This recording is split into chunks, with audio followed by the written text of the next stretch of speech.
আসছিল সরগাঁও থেকেও সে একটা মারার মামলার আসামি, এখনো সে মামলা চলতেছে। তারপরে সে হলো আওয়ামী লীগের একজন লিডার।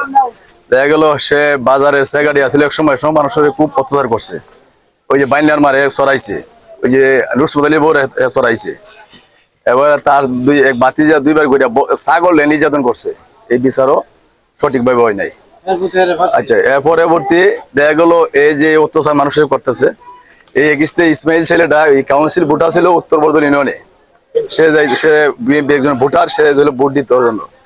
তখন ওই নৌকা ঘাটার মধ্যে উঠার পরে ওই ভোট দিতে চাস, তখন তার এক দুই কথা কইয়া পরে হেরে আটকাইলিছে। তখন আটকাইলিছে দেওয়ার চেষ্টা করছে, তখন এলোপাতি ভাবে খুব টান দাও বুঝাং কিনি দিয়া ধুম কুবাইছে, কুবাই হেরে ফালাইছে কেন। তারপরে ওই নাসিরের ভোট দিয়া লয়ে গেল, তাইপুর ধরছে না, সুনামগঞ্জ গেলাম, আমরাও গেছি, যাওয়ার পরে এখানেও ধরছে না, সিলেট আছে বর্তমানে। আমরা চাই তার মতন সন্ত্রাসের বিচার হোক। এই দেশের মধ্যে মানুষ তার বইয়ে, তার গোষ্ঠীর বইয়ে আতঙ্ক আছে, তার সঠিক বিচার চাই আমরা আপনাদের কাছে।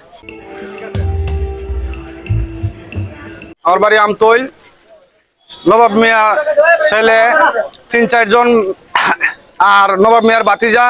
হ্যাঁ, আমতৈল থেকে এক ছেলে ইসমাইল আসার নদীর কেওয়ার ঘাটে আসার সাথে সাথে ওরা কেওয়াতে ধরে, হ্যাঁ, নান্দাও, কেউ কিরিশ, কেউ লুল, কেউ লট দিয়ে ইত্যাদি দিয়ে মাইট দূর করছে।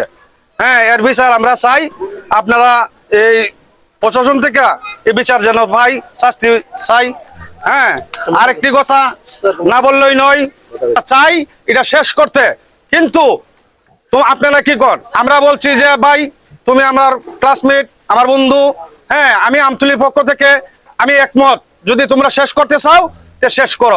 কিন্তু বুধবারে বিকালে তারা তাহিরপুর গিয়ে গেছে মামলা করার জন্য, এখানে কোনো পর্যায় পাই নাই।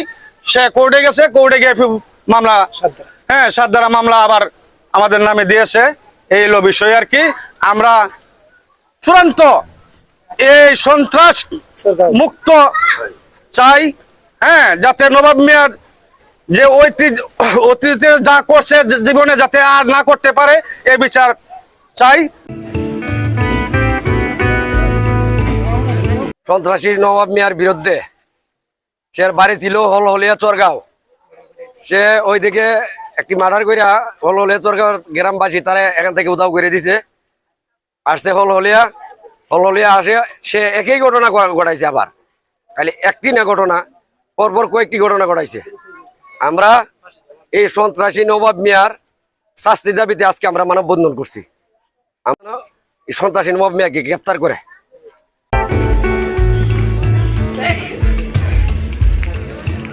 ইসমাইল মিয়া একটা নিরহ ছেলে, গরিব ছেলে, তারে মারছে, তার বিচার চাই আমরা। তাই মেডিকেল আছে, সিলেট মেডিকেল আছে, মৃত্যুর লোকে যুদ্ধ করতেছে, তার নবাব মিয়ার বিচার চাই আমরা।